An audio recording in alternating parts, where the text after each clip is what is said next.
official new presentation club is now available.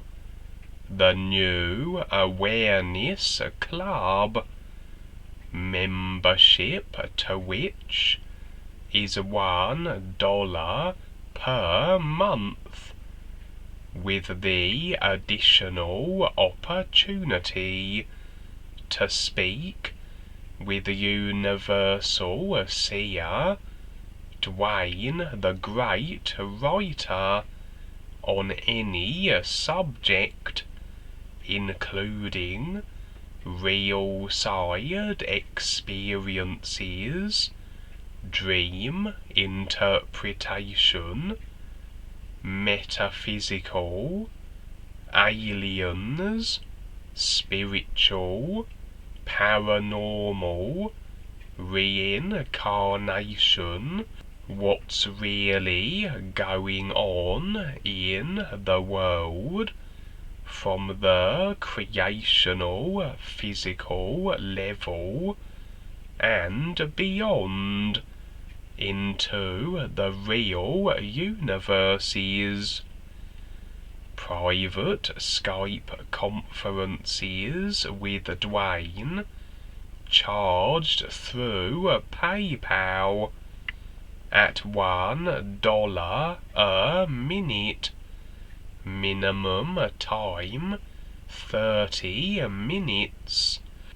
Find the link below the description of this video for the website newawarenessclub.mystrikingly.com, where you can navigate to the club forum page and join up. And in regards to the houses representing our personal selves on the real side, with all the agreements and attachments that make up the created consciousness of it, I have had continuous real side experiences of clearing out all these agreements.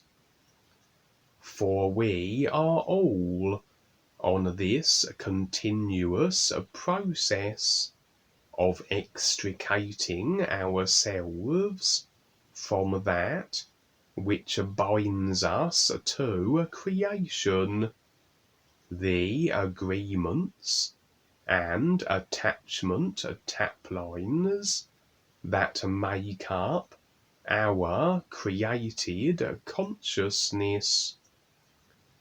Even if we hold on to one tiny agreement, we will be unable to stand in the reality of the is. For holding on to anything created has us the effect of it. We must experience whatever it is we are deciding to maintain creationally wise. A little like a scene in a movie.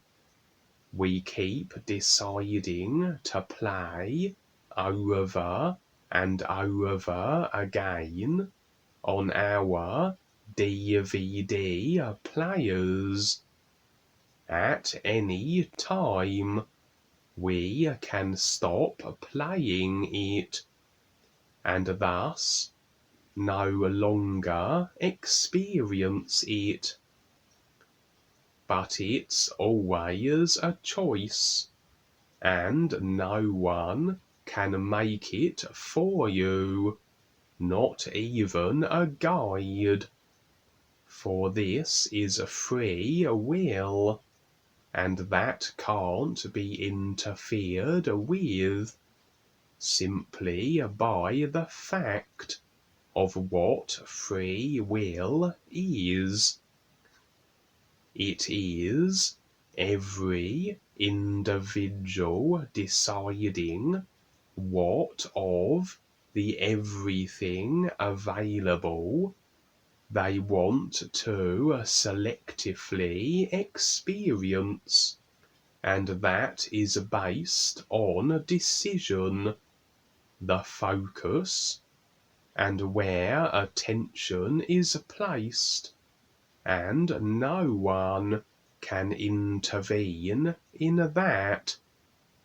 Individuals can market people into deciding on that, which is a controlling mechanism, and the effect consequence will follow. But that's all the controllers can do. They can't make us choose. They can just package it nicely and tempt us through our thrill-seeking, sensation-stimulating physical astral selves.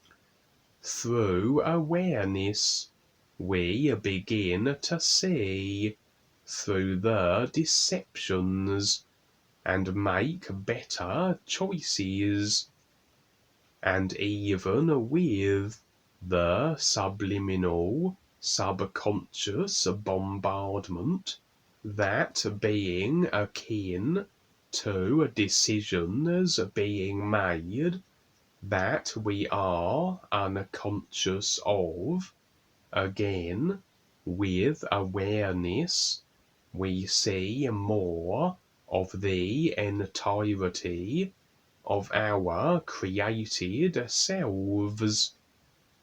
We become fully aware and conscious of everything we are creating, and all that is being activated subconsciously.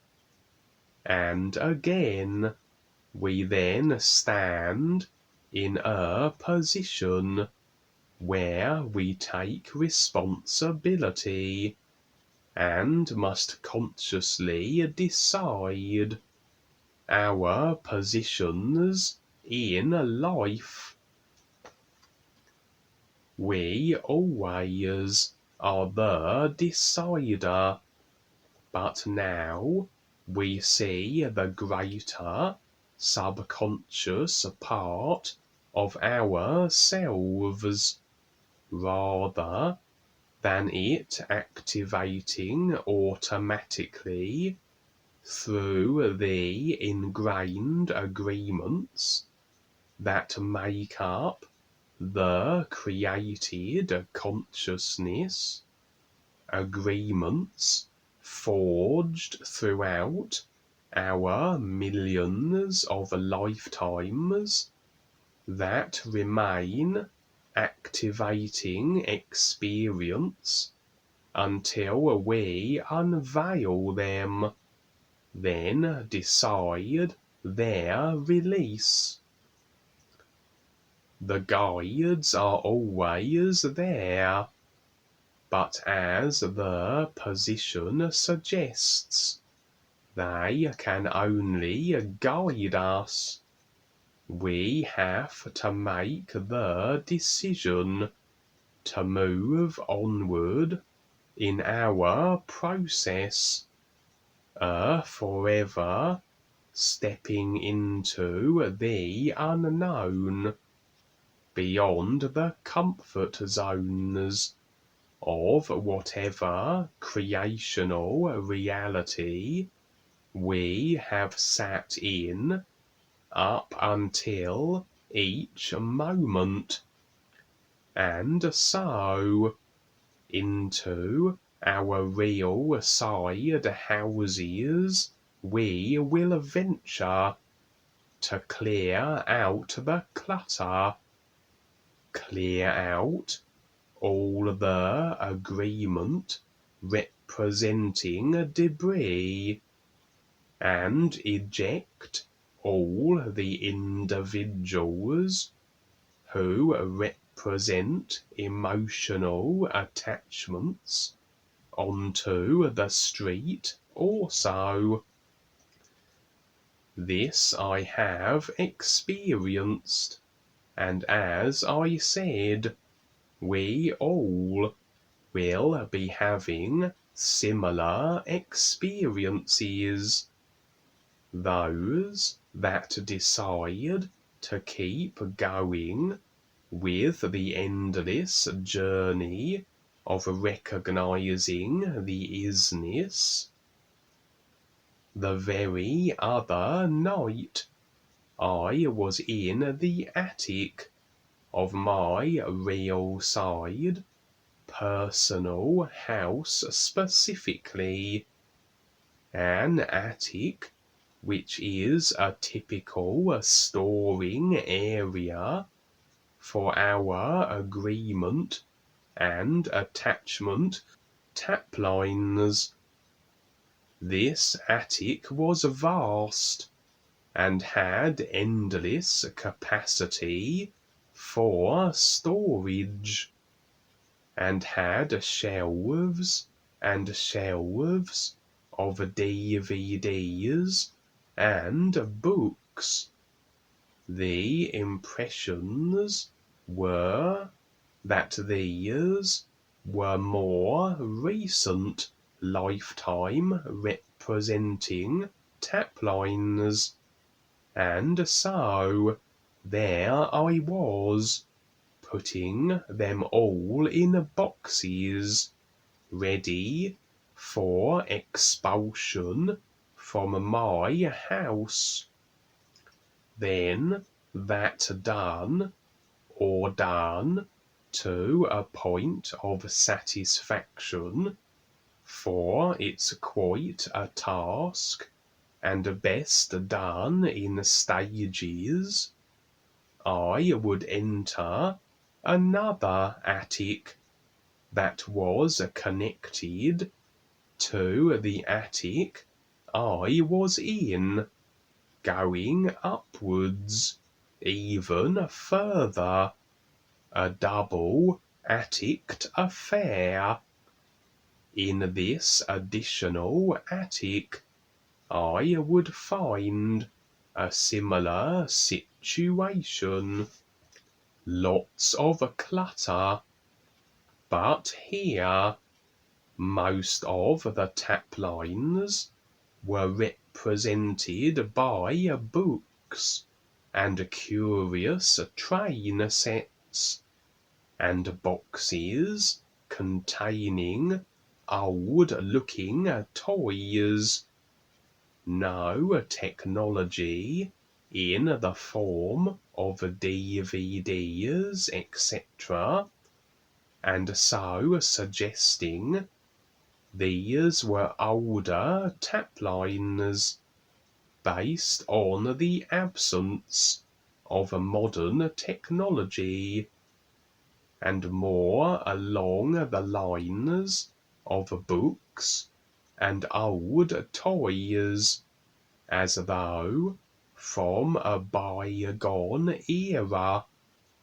There were also a few snakes slithering around that I would catch and expel from this second attic as I sorted through all the clutter.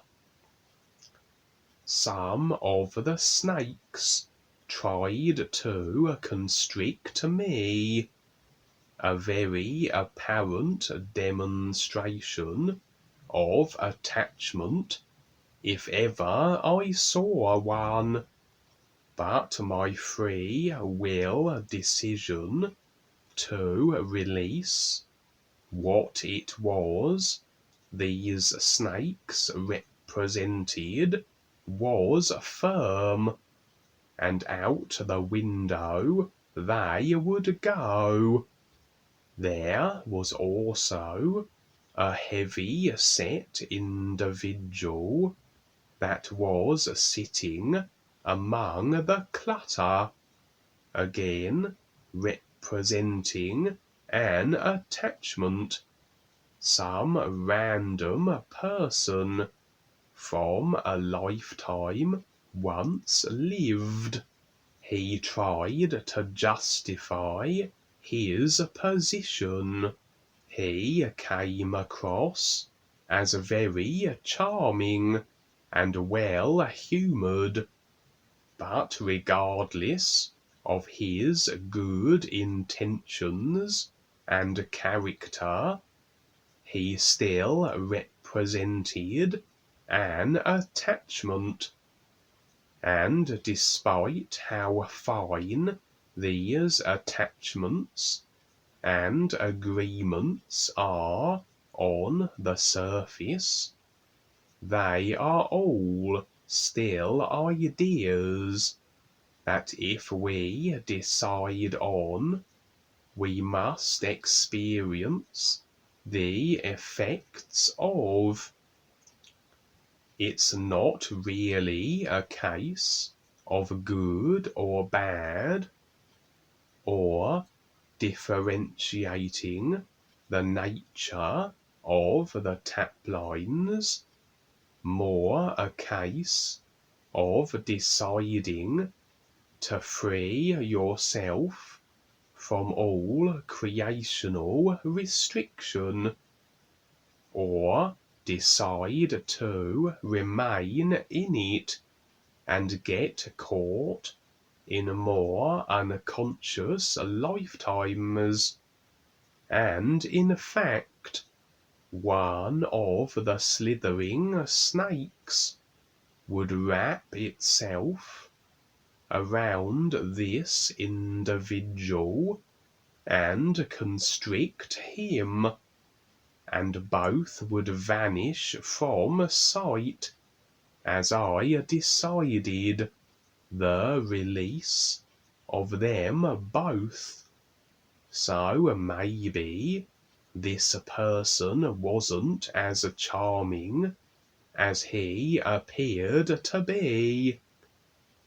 For the unconscious unaware can be worked like little puppets by the dark forces.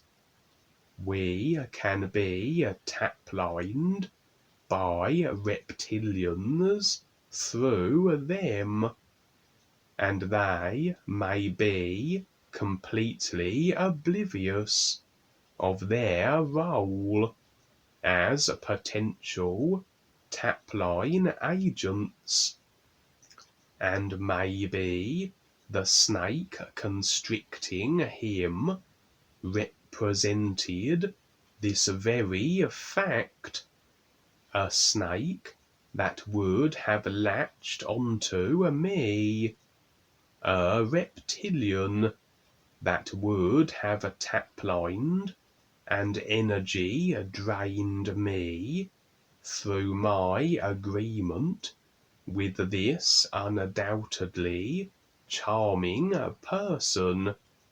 So I guess maybe the reptilian fed on him instead, something that down the road a ways he will become more aware of, and perchance go through a process of recognizing the is also.